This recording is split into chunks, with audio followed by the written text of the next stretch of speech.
बिस्मिल्लाहिर्रहमानिर्रहीम। अस्सलाम वालेकुम दोस्तों, मेरा नाम राबिया है और आप देख रहे हैं सीक्रेट्स ऑफ फिज़िक्स। तो डिजिटल इलेक्ट्रॉनिक्स के हमने 14 तक लेक्चर कर लिए थे। ठीक है, हमने सारा जो है वो लॉजिक फैमिलीज़ को डिस्कस कर लिया था। अब हम थोड़ा सा डिफरेंट सा टॉपिक स्टार्ट करने जा रहे हैं। ठीक है, और वो है सिक्वेंशियल लॉजिक सर्किट्स क्या होते हैं।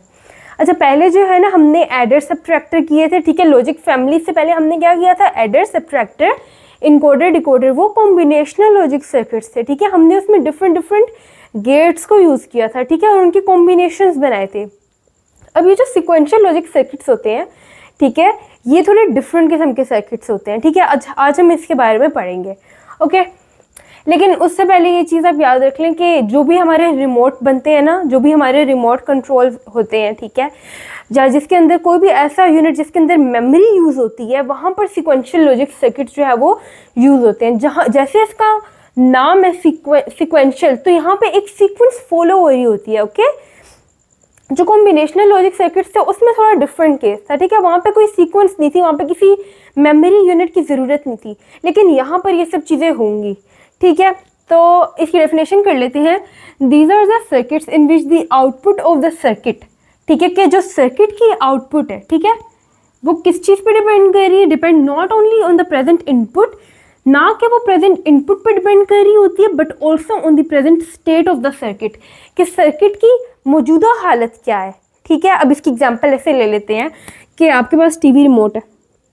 ठीक है, आप अभी जो है ना, ये अप का, ये डाउन का, और ये इस तरह बने हुए होते हैं ना, यहाँ पे हमारे पास बटन्स बने हुए होते हैं इसके। ठीक है, अप और डाउन का। अभी हम सिर्फ अप और डाउन के उस पर रहेंगे। अच्छा, तो आप जो है चैनल 1 पर है। ठीक है, आप अभी चैनल 1 पर है, आपने एक आगे करना है। ठीक है, आपने उसको कमांड दी कि आपको एक चैनल अप पे जाना है। ठीक है, आपने ये वाला बटन दबाया। जब आपने ये वाला बटन दबाया, ठीक है, तो जो हमारा सर्किट है उसको कमांड क्या मिली कि मुझे एक इनपुट हाई पे जाना है, यानी 1 पे इनपुट 1 देनी है। तो वो क्या करेगा कि वो प्रेजेंट स्टेट है उसको भी ध्यान में रखेगा, वो 1 + 1 करके आपको चैनल 2 पे ले जाएगा। अब फॉर एग्जांपल आप चैनल 2 पे हैं, ठीक है, और आप 2 आगे कर देते हैं। ठीक है, तो आप 2 बार ये वाला बटन दबाएंगे। ठीक है, तो चैनल को क्या इनपुट मिलेगी कि आपने 1 + 1 + 1 इस तरह 2 बार आपने उसको इनपुट दिया है कि अप करना है आपने। तो इस वजह से वो इसके अंदर 2 ऐड करके इसको 4 कर देगा। ये वैसे रफ सी एग्जांपल है, असल में तो ऐसा नहीं हो रहा होता। ठीक है, क्योंकि हम बाइनरी के साथ डील कर रहे होते हैं। ठीक है, तो खैर यहाँ पे आपको वो चैनल 4 पर ले जाएगा। रफ सी एग्जांपल है, सिर्फ समझाने के लिए बता रही हूँ। तो चैनल अप या फिर डाउन करने के लिए अब देखें यहाँ पर जो है ना, आपकी जो प्रेजेंट स्टेट है वो बड़ा मैटर कर रही है। प्रेजेंट स्टेट मैटर कर रही है। कॉम्बिनेशनल लॉजिक सर्किट्स में सिर्फ इनपुट मैटर करती थी कि आपने जो प्रेजेंट इनपुट है वो क्या दी है। ठीक है, वहाँ पे प्रेजेंट स्टेट का कोई गर्ज नहीं था, उससे कोई गर्ज नहीं थी, उसकी जो मेमोरी है, ठीक है, उससे कोई गर्ज नहीं थी।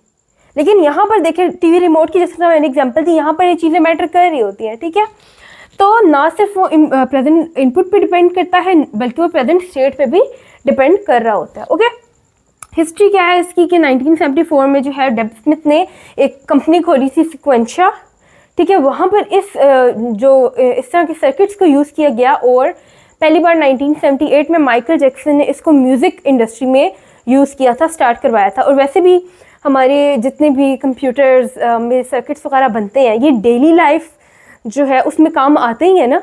डेली लाइफ में हम जितनी भी इन्वेंशंस करते हैं उसमें तो आते ही हैं काम। ठीक है, अब जिस तरह ये वीडियो भी बन रही है अगर, तो यहाँ पर एक माइक की ज़रूरत है। ठीक है, एक रिकॉर्डिंग सॉफ्टवेयर है, एक हमारे पास कैमरा है, एक इस तरह सेलफोन का होना ज़रूरी है। ठीक है, तो ज़ाहिरी बात है कि हमारी डेली लाइफ में भी ये चीज़ें काम आती हैं। तो आप ये मत समझें कि बस ये बोर्ड पे पढ़ा दिया और फिर ओके हम चले गए, ठीक है, और हम इस तरह चले जाएंगे, नंबर ले लेंगे। नहीं, आप इसको डेली लाइफ से रिलेट किया करें। ठीक है ना।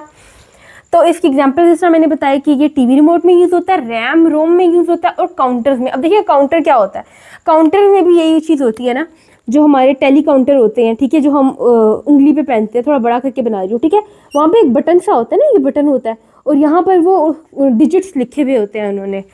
ठीक है, तो जैसे ही आप बटन दबाते हैं उसको पता चल जाता है। फॉर एग्जांपल अभी वो 0 पे है, आप बटन दबा रहे हैं, आप उसको जो है क्या दे रहे हैं एक इनपुट दे रहे हैं, ठीक है, आप उसको इनपुट दे रहे हैं कि इसमें 1 ऐड करो, काउंटिंग कर रहा है ना, वो काउंटर है, काउंटिंग कर रहा है, तो वो आप उसमें एक ऐड करवाते हैं तो आ जाता है 1।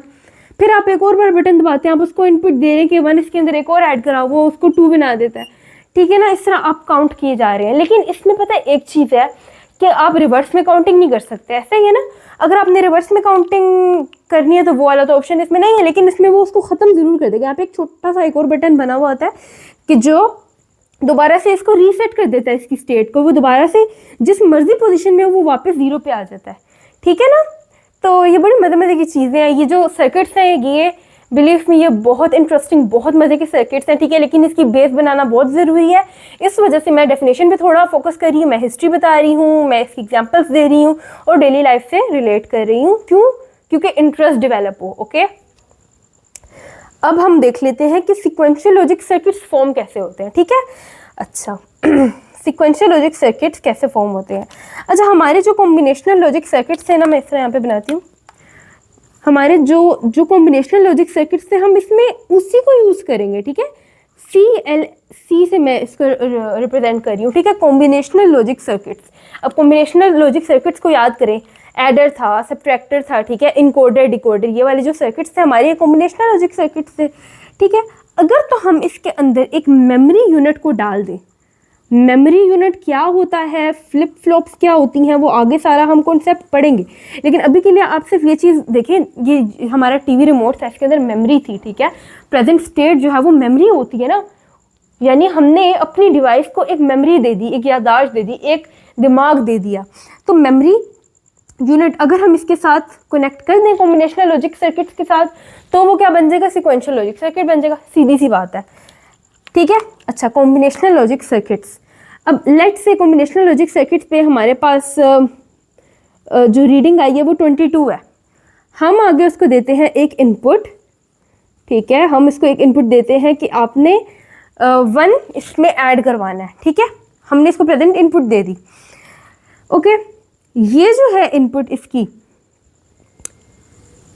लेट से नहीं अभी ये बात की बात है, कॉम्बिनेशनल लॉजिक सर्किट से हमारे पास एक आउटपुट आई है 22, ठीक है। अब वो आउटपुट जो है ना 22, वो फीडबैक इसके अंदर जाके सेव हो जाएगी।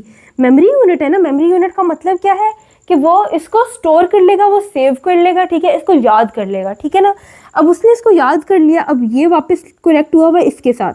अब आपने इसमें इनपुट 1 डाली ना, तो वो 22 + 1 करके आपको नई आउटपुट दे देगा 23। सिमिलरली 23 अब जाके इसके अंदर स्टोर हो जाएगी। आप दोबारा से एक इसको इनपुट देते हो, वो 23 + 1 करके आपको एक नई आउटपुट दे देगा 24। अच्छा, कॉम्बिनेशनल लॉजिक सर्किट्स पहले समझाने का मकसद क्या था, क्योंकि वो इसी में यूज़ हो रहे हैं, ठीक है। इसी के साथ हमने एक मेमोरी यूनिट को स्टोर कर मतलब हमने अटैच कर दिया, इनपुट देते रहे और हमें आउटपुट नई से नई आउटपुट मिलती गई। समझ आई यहाँ तक। अच्छा, अब हमें पता चल गया है कि सिक्वेंशियल लॉजिक सर्किट्स होते क्या है। अब हम देखते हैं कि इनकी टाइप्स क्या होती हैं, ठीक है। इसकी 2 टाइप्स होती है, एसिंक्रोनस सिक्वेंशियल लॉजिक सर्किट्स होते हैं और दूसरी तरफ सिंक्रोनस सिक्वेंशियल लॉजिक सर्किट्स होते हैं, ठीक है। अब ए जो है ना, ये जो जहाँ भी आ जाता है ना ए, इसका मतलब वो ऑपोजिट है।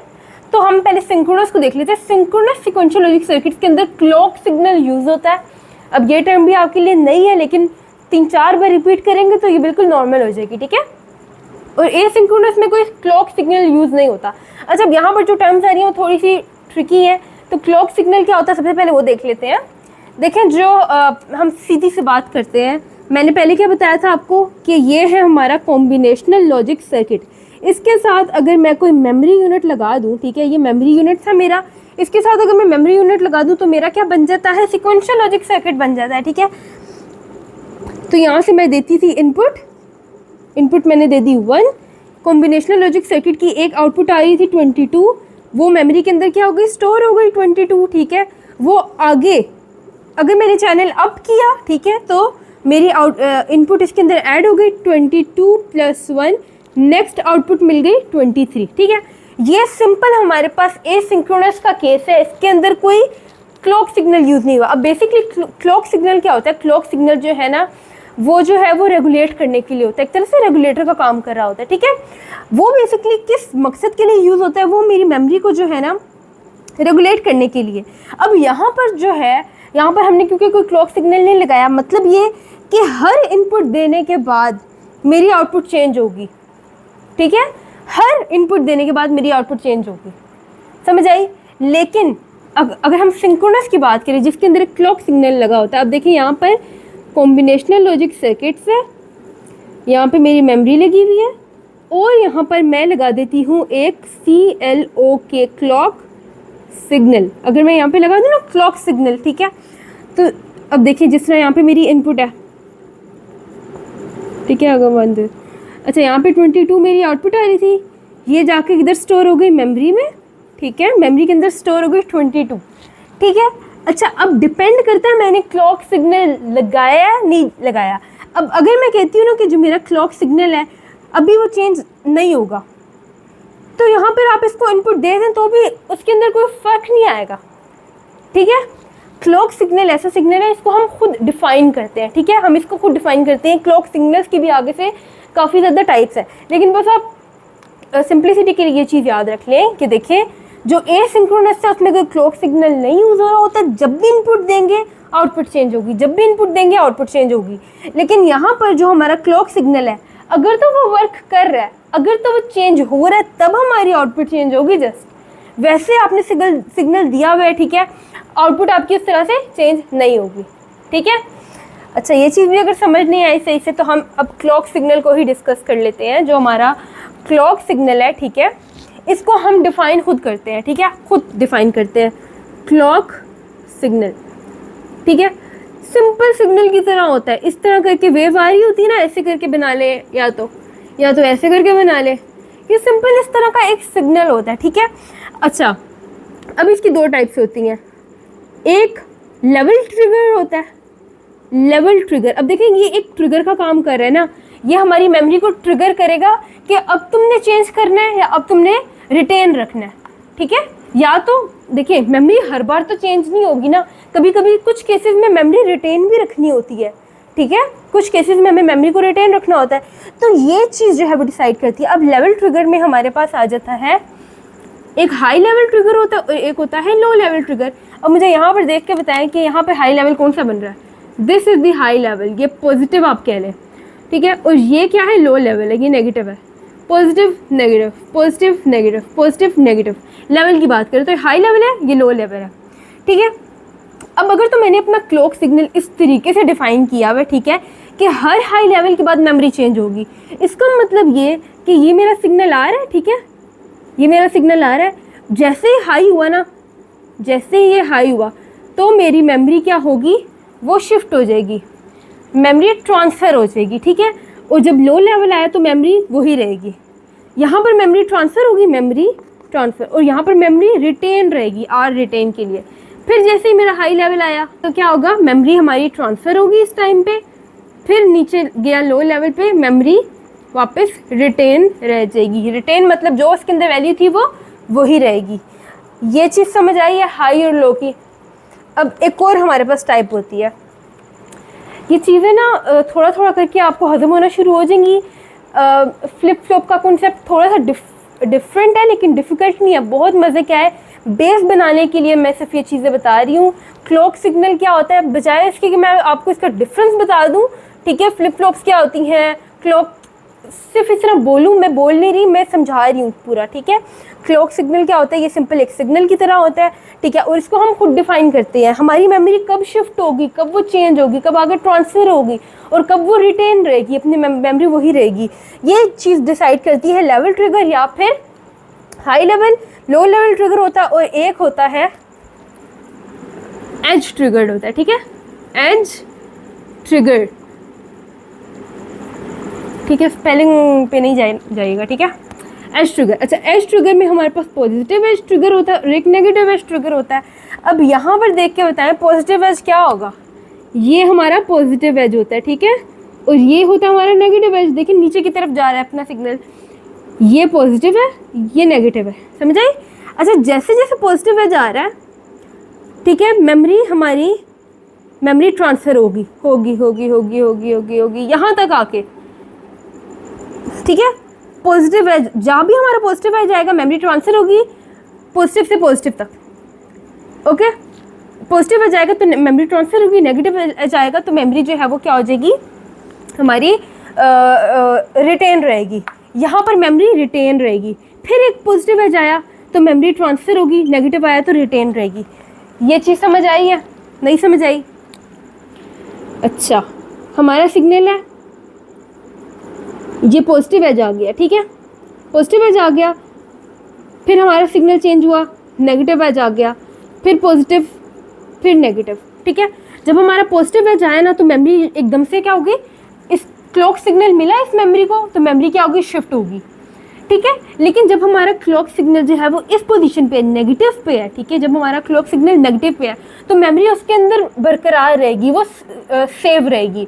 यानी एक बार वो सेव रह रही है, एक बार सेविंग हो रही है और एक बार ट्रांसफ़र हो रही है। बिल्कुल ऐसे समझे जैसे पैसे नहीं खर्च करते हम, आधे बचा लिए, आधे रिटेन रख लिए और आधे खर्च कर लिए, इस तरह करके समझ लें।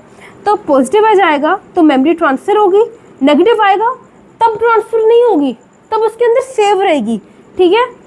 और फिर जब पॉजिटिव आएगा फिर से मेमोरी ट्रांसफ़र होना शुरू हो जाएगी। और नेगेटिव के लिए क्या होता है, नेगेटिव एज आया, मेमोरी ट्रांसफ़र होगी, अब वो पॉजिटिव एज पे रिटेन रहेगी और नेगेटिव पे फिर से, यानी हर पॉजिटिव एज बाद अगर मेमोरी ट्रांसफ़र हो रही है तो वो positive edge triggered sequential logic circuit है, और अगर हर नेगेटिव एज के बाद मेमोरी ट्रांसफ़र हो रही है तो वो negative edge triggered sequential logic synchronous sequential logic circuit है। इतना लंबा देखें नाम, ठीक है जी। चलें फिर से थोड़ा सा ना इसको ख़त्म करने की कोशिश करते हैं। हमने सिक्वेंशियल लॉजिक सर्किट के बारे में पढ़ा, ठीक है। कॉम्बिनेशनल लॉजिक सर्किट के साथ अगर एक मेमोरी यूनिट को उसका ऐड करवा दिया जाए, ठीक है, जहाँ पे मेमोरी स्टोर हो, तो वो हमारे पास सिक्वेंशियल लॉजिक सर्किट बन जाता है, जो कि प्रेजेंट स्टेट पे भी डिपेंड कर रहा होता है, ठीक है। इसकी दो टाइप्स होती हैं, एसिंक्रोनस और सिंक्रोनस। एसिंक्रोनस में क्लॉक सिग्नल इस्तेमाल नहीं होता, मेमोरी जो है वो ट्रांसफ़र होती जाती है। लेकिन सिंक्रोनस में हम उसको थोड़ा सा ना कंट्रोल कर सकते हैं, ठीक है, अपने सिग्नल को, हम अपनी आउटपुट को कंट्रोल कर सकते हैं, ठीक है, क्लॉक सिग्नल लगा के। अब क्लॉक सिग्नल क्या करता है, ये एक ऐसा सिग्नल होता है, ठीक है, जो हम खुद जो है वो बताते हैं कि मेमोरी कब ट्रांसफ़र होगी, ठीक है। हमने बताना होता है मेमोरी हर लो लेवल पे मेमोरी ट्रांसफ़र होगी तो वो low level trigger synchronous sequential logic clock signal होगा, या फिर अगर वो हाई लेवल पे ट्रांसफ़र होगी तो फिर वो हाई लेवल होगा, ठीक है। और इसकी एज ट्रिगर भी टाइप्स होती हैं, पॉजिटिव या फिर नेगेटिव, ठीक है। क्लॉक सिग्नल के बारे में थोड़ा बहुत आइडिया हुआ कि क्लॉक सिग्नल क्या होता है, ठीक है, मेमोरी को कंट्रोल करने के लिए होता है, सिर्फ इतनी सी बात है। तो जी एसिंक्रोनस में कोई क्लॉक सिग्नल नहीं लगा होता, सिंक्रोनस में क्लॉक सिग्नल यूज़ होता है। एसिंक्रोनस में अनक्लॉक फ्लिप फ्लॉप्स यूज़ होते हैं। जो फ्लिप फ्लॉप का कॉन्सेप्ट है आगे बिल्कुल बहुत मज़े का गेम्स की तरह का कॉन्सेप्ट है, ठीक है, गेम है बिल्कुल एक, तो ये हम अगले लेक्चर में करेंगे, ठीक है। लेकिन अनक्लॉक फ्लिप फ्लॉप मतलब ऐसी फ्लिप फ्लॉप होती है जिसके अंदर कोई क्लॉक सिग्नल नहीं होता, मतलब वही बात है, कंट्रोल नहीं कर सकते। और ये जो सिंक्रोनस सिक्वेंशियल लॉजिक सर्किट्स होते हैं इसमें क्लॉक फ्लिप फ्लॉप यूज़ होती हैं, ऐसी फ्लिप फ्लॉप जिसके साथ एक क्लॉक सिग्नल लगा हुआ होता है। ये फास्ट होते हैं क्योंकि क्लॉक सिग्नल जो है ना थोड़ा सा टाइम डिले आ जाता है, ठीक है, थोड़ा प्रोपेगेशन डिले आ जाता है क्लॉक सिग्नल की वजह से, और ये जो है थोड़े स्लोअर होते हैं। एसिंक्रोनस सिक्वेंशियल लॉजिक सर्किट्स हैं, ये थोड़ा सा डिफिकल्ट होते हैं टू डिज़ाइन, और ये होते हैं ईजी होते हैं डिज़ाइन करने के लिए। ये सीपीयू में यूज़ होता है, माइक्रो प्रोसेसर में यूज़ होता है, जहाँ पर सिर्फ हमने प्रोसेसिंग करनी होती है, जहाँ हमने काम करना होता है जस्ट वहाँ पर, और कम्युनिकेशन सिस्टम्स के अंदर यूज़ होता है। जबकि जो ये वाले सिक्वेंशियल लॉजिक सर्किट होते हैं ये काउंटर्स में, रजिस्टर्स में और मेमोरी यूनिट्स हमारे रैम रोम के अंदर, मैंने बताया था ना, ये चीज़ें वहाँ पे यूज़ होती हैं काउंटर्स में, जहाँ पे आपने काउंटिंग करनी है, ठीक है, रिमोट कंट्रोलर्स के अंदर भी। तो ये इस तरह की चीज़ों में यूज़ होते हैं, समझ आई? इसका डिफरेंस बहुत इंपॉर्टेंट है, ये आता होता है, इसमें क्लॉक सिग्नल नहीं यूज़ होता, इसके अंदर होता है। इसमें अनक्लॉक फ्लिप फ्लॉप्स होते हैं, इसके अंदर क्लॉक्ड होते हैं। ये फास्ट होता है इन इट्स ऑपरेशन क्योंकि इसके अंदर ज़्यादा चीज़ें नहीं लगी हुई होती, ठीक है, ज़्यादा चीज़ें नहीं लगी हुई होती, थोड़ा फास्ट होता है, और ये थोड़ा स्लो हो जाता है। लेकिन ये थोड़ा डिफिकल्ट होता है टू डिज़ाइन, इसकी डिज़ाइनिंग में थोड़ा सा होगा इशू, डिज़ाइन करना कैसा होता है, लेकिन इसको डिज़ाइन करना थोड़ा इजी होता है। वैसे तो आपको लग रहा होगा इसको डिज़ाइन करना मुश्किल होता है, बट इसको डिज़ाइन करना इजी होता है, इसका सर्किट जो है थोड़ा इजी सा होता है। अच्छा, ये सीपीयू में, माइक्रो प्रोसेसर में जहाँ भी प्रोसेसिंग है, ठीक है, सीपीयू सेंट्रल प्रोसेसिंग यूनिट, ठीक है, कम्युनिकेशन सिस्टम्स के अंदर यूज़ होता है, और ये काउंटर में और मेमोरी यूनिट में, ठीक है, जहाँ अपने मेमोरी को स्टोर करना हो, जहाँ पे उसको जो है वो रेगुलेट करना हो, और रजिस्टर्स के अंदर यूज़ होता है, ठीक है।